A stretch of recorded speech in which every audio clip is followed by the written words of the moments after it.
যুক্তরাষ্ট্রের ৪৭তম প্রেসিডেন্ট হিসেবে ডোনাল্ড ট্রাম্পের রাজস্বিক প্রত্যাবর্তনের ক্ষণগণনা শুরু। আবারও হোয়াইট হাউসের মসনদে বসতে যাচ্ছেন তিনি।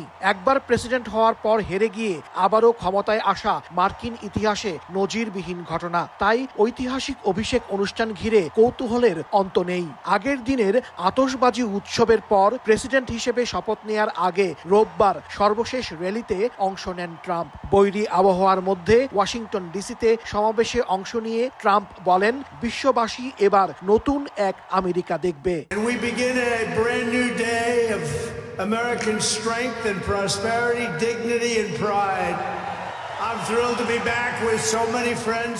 ট্রাম্পের অভিষেক অনুষ্ঠানে যোগ দিতে ওয়াশিংটনে আসছেন বিভিন্ন দেশের রাষ্ট্র ও সরকার প্রধান। এদের মধ্যে আর্জেন্টিনার প্রেসিডেন্ট জাভিয়ার মাইলি ও ইতালির প্রধানমন্ত্রী জর্জিয়া মেলোনির অংশ নেওয়ার কথা রয়েছে। শপথ অনুষ্ঠানে চীনের প্রেসিডেন্ট শি জিনপিং এর প্রতিনিধিত্ব করার কথা দেশটির ভাইস প্রেসিডেন্ট হান ঝেং এর। 1874 সালের পররাষ্ট্র দপ্তরের তথ্য বলছে, মার্কিন যুক্তরাষ্ট্রের ক্ষমতা হস্তান্তর অনুষ্ঠানে কোনো বিদেশি নেতা কখনো যোগ দেননি। সেই দিক দিয়েও এটি হতে যাচ্ছে বিরল এক অভিষেক। And we are going to make America great again.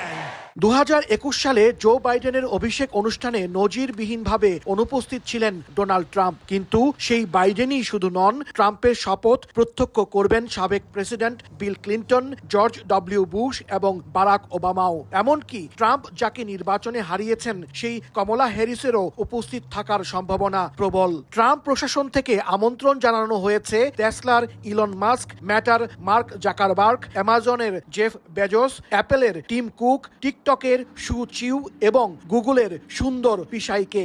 যদিও শপথ অনুষ্ঠানে থাকছেন না সাবেক ফার্স্ট লেডি মিশেল ওবামা ও সাবেক স্পিকার ন্যান্সি পেলোসি।